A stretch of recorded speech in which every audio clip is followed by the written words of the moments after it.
Words that apply to all three persons of the Trinity. Eternal. The concept of eternality, existing outside of time with no beginning or end, is one of the defining attributes of God. This attribute is uniquely ascribed to the Father, Son, and Holy Spirit in the Bible, providing undeniable evidence for their shared divine nature.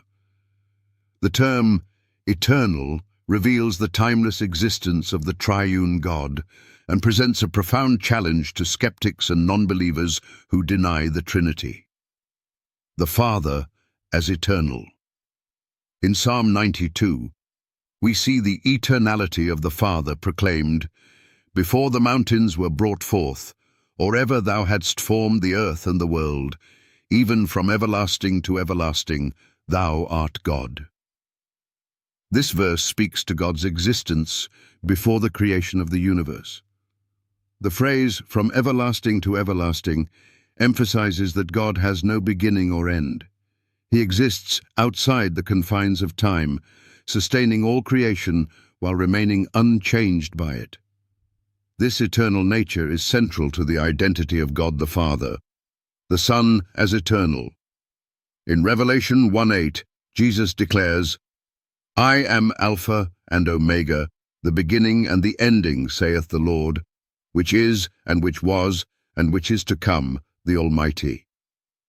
Here, Jesus identifies himself as eternal, using the titles Alpha and Omega, the first and last letters of the Greek alphabet, to signify his timeless existence.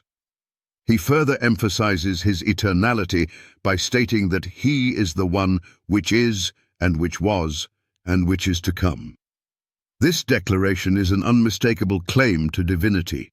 If Jesus were merely a created being, how could he describe himself as existing beyond the boundaries of time and as the Almighty?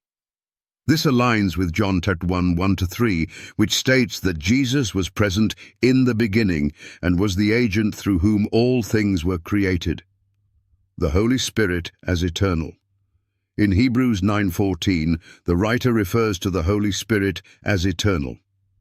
How much more shall the blood of Christ, who through the eternal Spirit offered himself without spot to God, purge your conscience from dead works to serve the living God? The title Eternal Spirit emphasizes the Holy Spirit's timeless nature and equality with the Father and the Son. The Spirit is not a created being or a temporary force, but an eternal person of the Godhead, fully involved in the work of redemption and sanctification. The challenge to skeptics. The shared attribute of eternality among the Father, Son, and Holy Spirit raises critical questions for skeptics and non-believers. How can three distinct persons all possess eternality without affirming the Trinity? If the Father, Son, and Holy Spirit are all described as eternal, does this not suggest their shared divine essence? Why does Jesus claim the same eternal nature as the Father? Revelation 1:8 portrays Jesus as eternal and almighty. How can he make such claims unless he shares in the divine essence of God? How do you reconcile the Spirit's eternality with the claim that he is merely a force? Hebrews 9:14 refers to the Holy Spirit as eternal.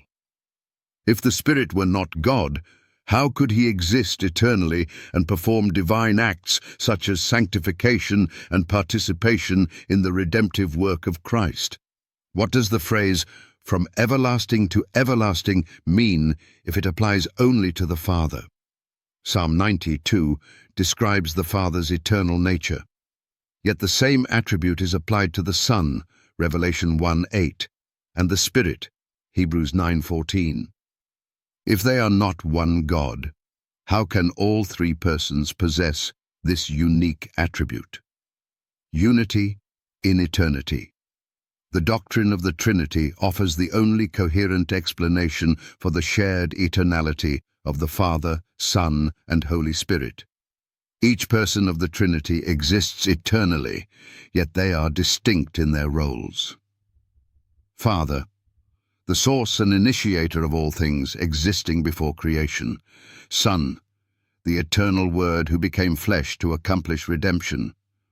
Holy Spirit, the eternal Spirit who empowers, sanctifies, and applies the work of salvation. This shared attribute of eternality demonstrates their unity in essence and co-equality as God. Conclusion. The Bible's consistent teaching that the Father, Son, and Holy Spirit are eternal challenges skeptics to confront the reality of the Trinity. If eternality is a defining attribute of God, how can it apply to three distinct persons without affirming their unity as one God?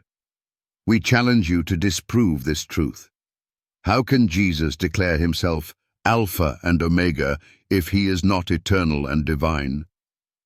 How can the Holy Spirit be called eternal if he is not fully God? If the Father, Son, and Holy Spirit are not one God, why do they all share the same attribute of timeless existence? The evidence is clear.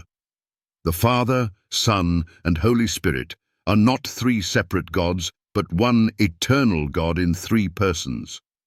Their shared attribute of eternality invites awe and worship, challenging skeptics to either accept the Trinity or provide a better explanation.